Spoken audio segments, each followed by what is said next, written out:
Unfortunately, it does not appear we're going to have a quorum. One of the members just called in, which is actually going to impact Ms. Evans as well, potentially, and she's unable to attend due to a family emergency.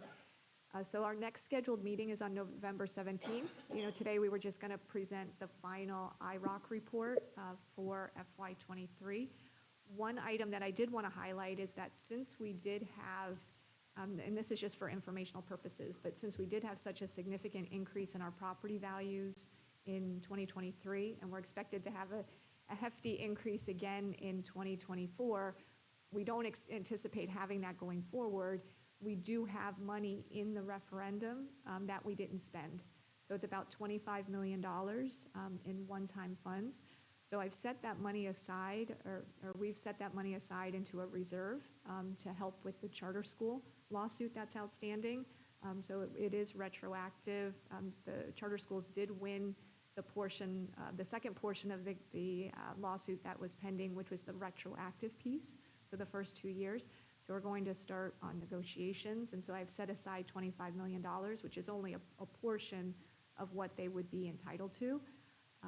And so that's one difference in the report. And then did want to let the members know that for the upcoming year, for 2024, we did adjust increasing the security allocation to schools to hopefully cover all the after-hours security at school sites to pay for the police officers to service and support those after-school activities, because the allocation we were giving them was only for football as well as some specific sports. So we increased that allocation to cover more, and then gave an allocation to our elementary schools, which weren't receiving any funding.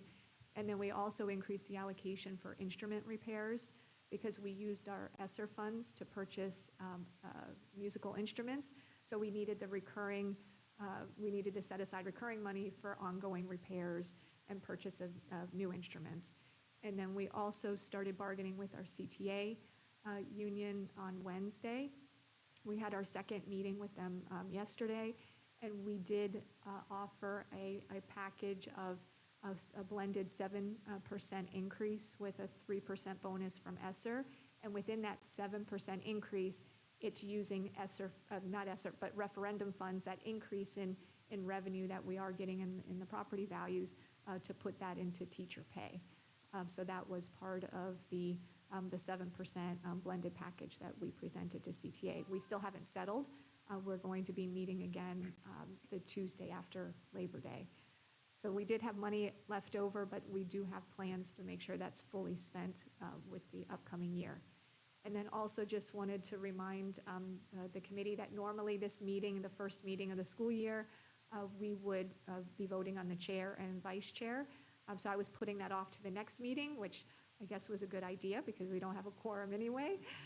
But I wanted to thank that Mr. Dumars. Mr. Dumars has been the chair for the last 4 years. There is a term of 4 years for the chair. And it seems like Mr. Elmore and Mr. Dumars have been kind of flip-flopping each year.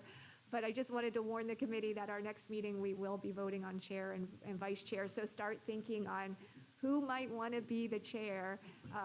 So this committee is, it's not as labor intensive as the ISOC meeting with all the different projects. Once we have what we're spending the money on, it's set. And so I'm hopeful that we'll have some volunteers that are willing to be the chair for the next 4-year term of the referendum. So thank you all for those of you that did attend. I apologize that we didn't have a quorum, and then I will be able to see you all on November 17th. And then for those of you that are still part of ISOC, that will hopefully still be going on at 9:30. At this point, it doesn't look like we have a quorum, but for ISOC, we frequently have people that come to the meeting that hadn't told me they were going to be here. So we very well may have a quorum. I just don't know at this point. So we'll be switching over to that Google Meet for those of you that are attending virtual. And then as soon as we know, we'll either move forward with the meeting or cancel if we don't have a quorum. All right, thank you. Thank you, Ms. Brill. And I apologize for taking your time. So hopefully no problem. Okay, all right, Okay, thanks. see you in a few. Bye. All right, thanks.